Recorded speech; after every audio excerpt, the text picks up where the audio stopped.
बिस्मिल्लाहिर्रहमानिर्रहीम। अस्सलाम वालेकुम नाज़रीन, आपका मेज़बान अली हुसैन स्काई न्यूज़ के साथ एक बार फिर से हाज़िर हूँ।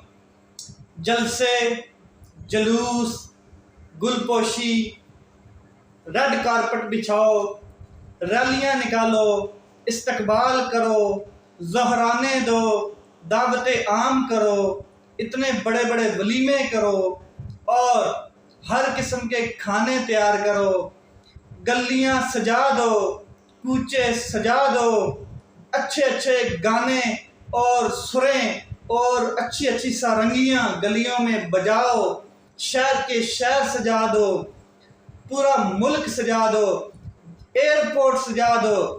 कौन आ रहा है? बहारों फूल बरसाओ, मेरा महबूब आ रहा है। और पटवारियों फूल बरसाओ, आपका मफरूर आज़म आ रहा है।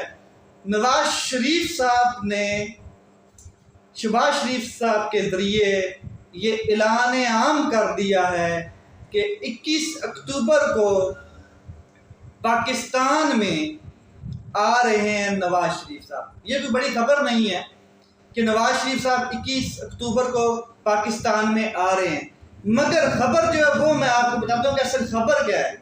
खबर ये है कि गलियां सजाओ, कूचे सजाओ, जलसे करेंगे, रैलियां करेंगे, क्या कहते हैं, इस्तकबाल आम होगा, रेड कारपेट बिछे होंगे और भाई साहब जैसे ही लाहौर एयरपोर्ट पे लैंड करेंगे तो गुलपोशी होगी, हार पहनाए जाएंगे, दस्तार पहनाई जाएगी, किंग आ रहे हैं, गॉड माफिया आ रहे हैं, सिसिलियन माफिया आ रहे हैं, गॉड फादर आ रहे हैं, नवाज शरीफ साहब आ रहे हैं, पटवारियों के फादर आ रहे हैं, पटवारी हजरात के गॉड फादर आ रहे हैं, नवाज शरीफ साहब आ रहे हैं। ये खबर है। खबर ये है कि नवाज शरीफ साहब चाहते हैं कि मुझे पाकिस्तान आने की इजाज़त दी जाए और अगर मैं पाकिस्तान आता हूँ तो मुझे ऐसा माहौल दिया जाए, कैसा, जो मैंने आपको बताया है, कि ये नहीं हो कि मैं जैसे एयरपोर्ट पे लैंड करूँ मुझे वहाँ से अरेस्ट करके जेल में फेंक दिया जाए। असल चीज़ ये है कि जो नवाज शरीफ साहब हैं वो मफरूर हैं, अदालतों से इश्तिहारी हैं, सज़ा याफ्ता मुजरम हैं और जैसे ही उन्होंने लैंड करना है तो उनके लिए जो रास्ता है वो सबसे पहले कि अदालतों में पेश होना, सबसे पहले अरेस्ट है उनका, सबसे पहले गिरफ्तारी है। वो गिरफ्तार होंगे, गिरफ्तार होने के बाद अदालतों के सामने पेश होंगे, अदालतें फिर फैसला करेंगी या जो भी फैसला करेंगी कि इनको अब अरेस्ट रहना है या इनकी ज़मानत होनी है या इनको इनके साथ क्या करना है। लेकिन जो असल प्रोसीजर है वो ये है। वो क्या चाहते हैं कि मेरे लिए रेड कारपेट बिछे हों, मेरा इस्तकबाल किया जाए, ड्राई क्लीन किया जाए, मेरे तमाम केसेस से मुझे बिल्कुल ऐसा माहौल मेरे लिए बनाया जाए कि मैं आऊँ, एक बड़ा सा जलसा करूँ, जलसे आम से खिताब करूँ और लंबी लंबी छड़ने के बाद मेरे ऊपर गुलपोशी हो, मेरे ऊपर क्या कहते हैं पैसों की बारिश हो, मेरे ऊपर लोग क्या कहते हैं हार पहनाएं और मुझे अपने महल रायगंज में छोड़ के आए। ये असल में नवाज शरीफ साहब चाहते हैं, मगर ऐसा माहौल मिलना मुमकिन नहीं है। वो अगर कोई बहुत बड़ी डील हो जाती है, जैसे डील करने के वो बड़े माहिर हैं, तो फिर हो सकता है कि नवाज शरीफ साहब को मिल जाए इस तरह का माहौल, वरना बहुत मुश्किल है कि नवाज शरीफ साहब को इस तरह का माहौल मिले। अगर तो ताकतवर ये समझ जाता है कि माहौल देना है तो वो देगा, और अगर ताकतवर ये समझ रहा है कि इन्हीं लोगों की वजह से मुल्क इस दाने पे पहुंचा है, जिस दाने पे मुल्क इस टाइम डिफ़ॉल्ट के करीब था और फिर मैशत को ऑक्सीजन दी गई IMF की जानब से, तो अगर वो ये समझता है तो फिर मुश्किल है नवाज शरीफ साहब का आना पाकिस्तान में। और मैं आपको बता दूं कि पाकिस्तान का कानून, पाकिस्तान का इंसाफ आप बखूबी जानते हैं कि ताकतवर के लिए क्या है और आम गरीब इंसान के लिए क्या है। तो ये जो सिसिलियन माफिया, ये जो ताकतवर, ये गॉडफादर, ये जितने भी हैं मफरूर आज़म, इनको अदालतों के सामने पेश होना पड़ेगा। अगर ये अदालतों के सामने पेश नहीं होते और इनको ड्राई क्लीन कर दिया जाता है तो फिर हमारे इंसाफ के ऊपर बहुत बड़े सवालात हैं।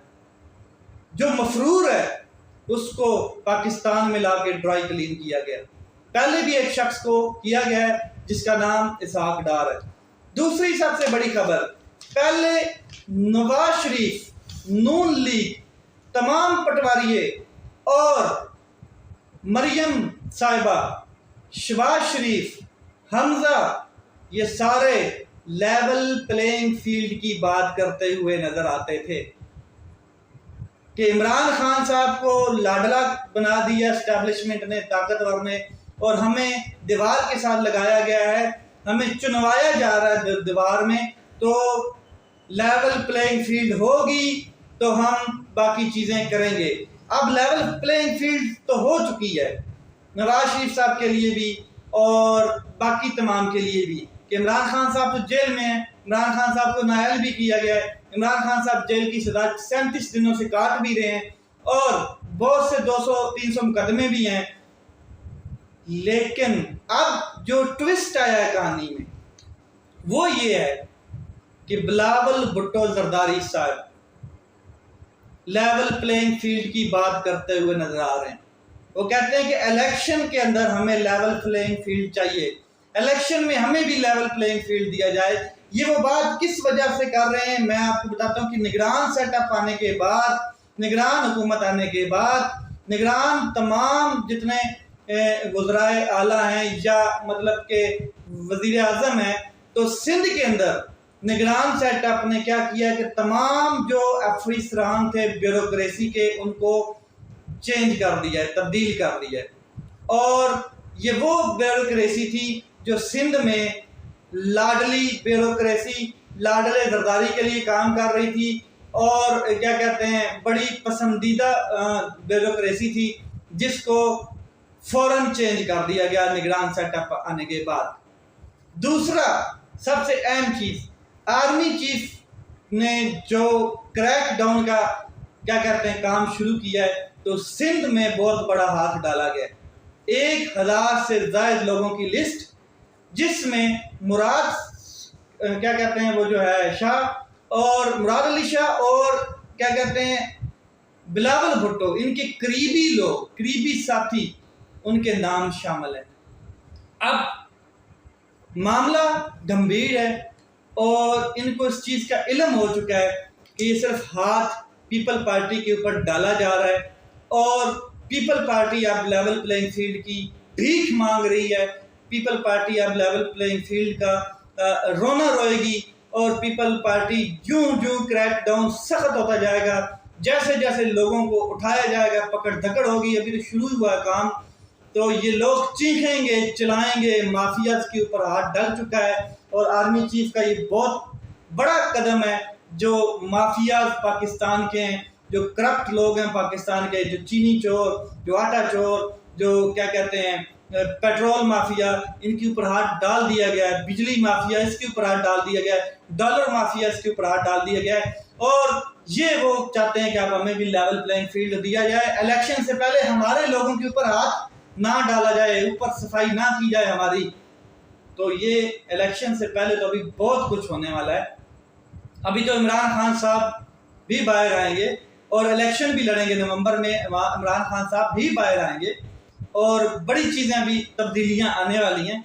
लेकिन ये जो अहम चीज़ है वो बिलावल भुट्टो साहब अब रोना शुरू कर दिया है और कहते हैं कि हमें भी लेवल प्लेइंग फील्ड दी जाए।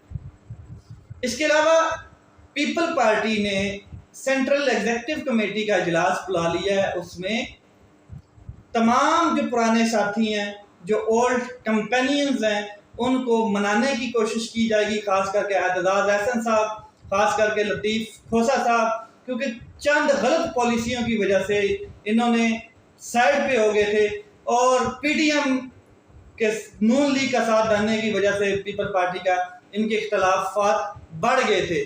तो सियासी इख्तलाफात हैं, अब ये कोशिश करेंगे पुराने साथियों को इकट्ठा किया जाए और कोशिश की जाए कि उनको मनाया जाए। ये किस हद तक कामयाब होते हैं, इलेक्शन से पहले किस हद तक कैंपेन होती है, इलेक्शन से पहले किस हद तक लेवल प्लेइंग फील्ड मिलती है, किस किस को मिलती है, कौन कौन पाकिस्तान आएगा, किस किस को जेल की हवा मजीद खानी पड़ेगी, कौन कौन क्रैकडाउन के शिकंजे में आ रहा है, कौन कौन पाकिस्तान के अवाम की नज़रों में ऊपर जा रहा है और मकबूल होता जा रहा है, और कौन कौन अवाम की नज़रों में बैलेट पेपर के ऊपर फैसला होना है। और बैलेट पेपर जो है उसमें बैट का निशान भी है, बल्ले का निशान भी है, और जितने इलेक्शन हुए हैं इन 16 माह के अंदर उनका रिजल्ट आपने बखूबी दिखा है। लेट्स सी क्या होता है, क्योंकि एक बड़ी तब्दीली ये होने जा रही है 2-3 दिनों के बाद कि चीफ जस्टिस उमर अता बंदयाल साहब घर चले जाएंगे, रिटायर्ड हो जाएंगे, और काजी फायज ईसा साहब आ जाएंगे, जो